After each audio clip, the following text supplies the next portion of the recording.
5 seconds to go.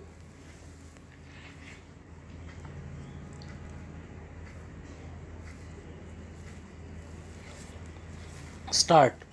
Sir, before the House adjourned for lunch yesterday, I had started speaking on the Essential Commodities Amendment Bill. I have got here with me the bill as introduced.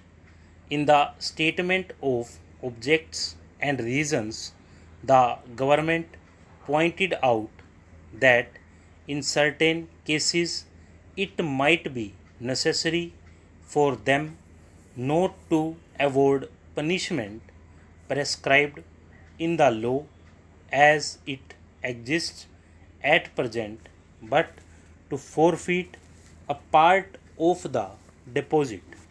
This relates to minor offences under the Essential Commodities Act. I can quite understand this, and generally, therefore, nobody would oppose this thing. But the question that I wish to raise in this connection before the House is the manner in which this act is being implemented by the government and also by the state governments. I mention the state governments because here is a measure which is sponsored by the Ministry of Food and Agriculture, and in regard to many aspects of which I believe the central government has concurrent jurisdiction, but much is left to the states.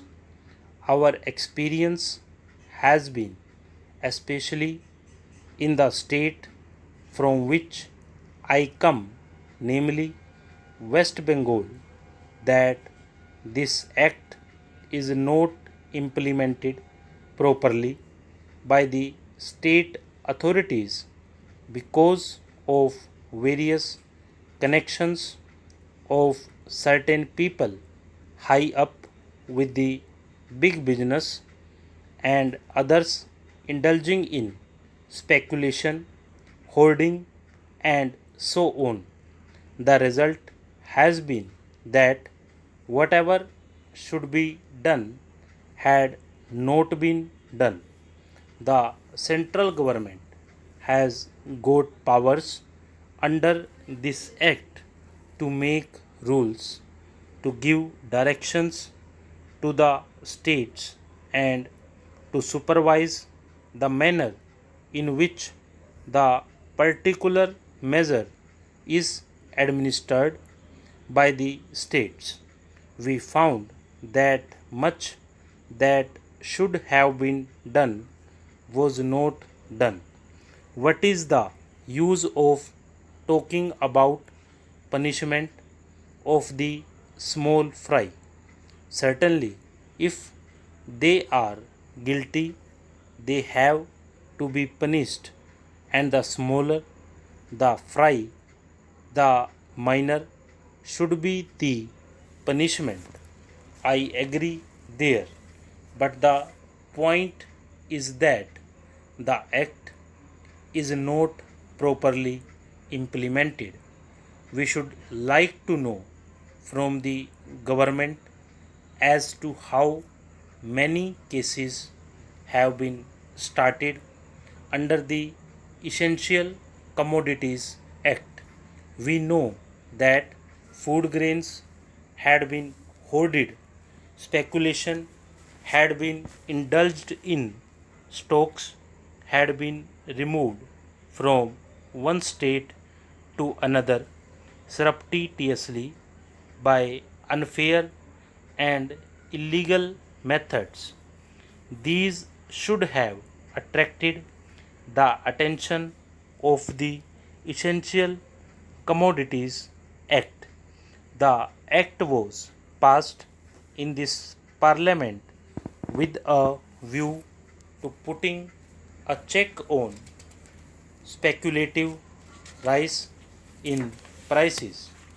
When it came to the question of practical implementation of this measure, we found that the government had failed. Now government should say something about it. When government seeks to amend an act, it should tell us as to how the parent act, which is proposed to be amended, has been implemented. Is it the contention of the government that difficulty arises because this particular provision is not there in the act?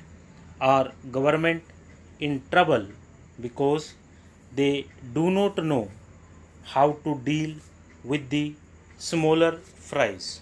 Or is it because that those who are supposed to administer this measure at the state level, at the district level, have thought it fit to ignore it, have thought it fit to bypass it? If any measure of the central government was needed for controlling the price of food grains and ensuring the supply of essential commodities to the community, it is the Essential Commodities Act. I would like the minister to say something on this.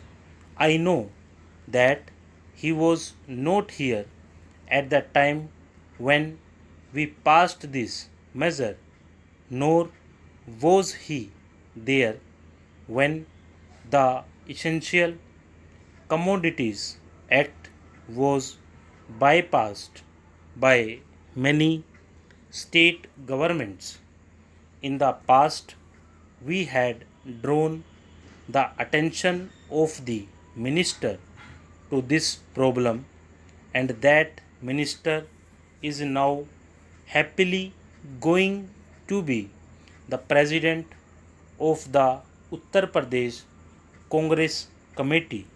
But here I would like to ask the minister who has stepped into his shoes as to what he is doing in order to see to the proper implementation of this act. How many prosecutions have taken place? The small people, of course, should be dealt with very mildly.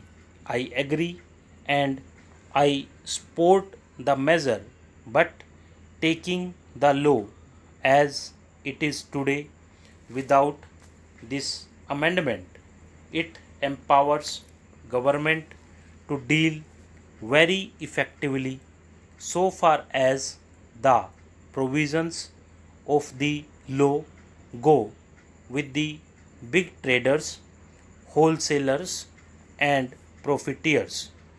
I would like to know as to how they have dealt with them. How many are in jail today? How many have paid fine? How many have suffered imprisonment? How many licenses have been cancelled as a result of malpractices, corruption, profiteering, and so on, all of which are provided for under this bill? We are entitled to know. Take us into your confidence in regard to this matter. I say, from whatever knowledge we have, that very few have been prosecuted under this act. If it is so, it is not because our black market trade has suddenly become white market trade, or those impious people have suddenly become virtuous with the succession in the office of the food minister by a new man. Stop.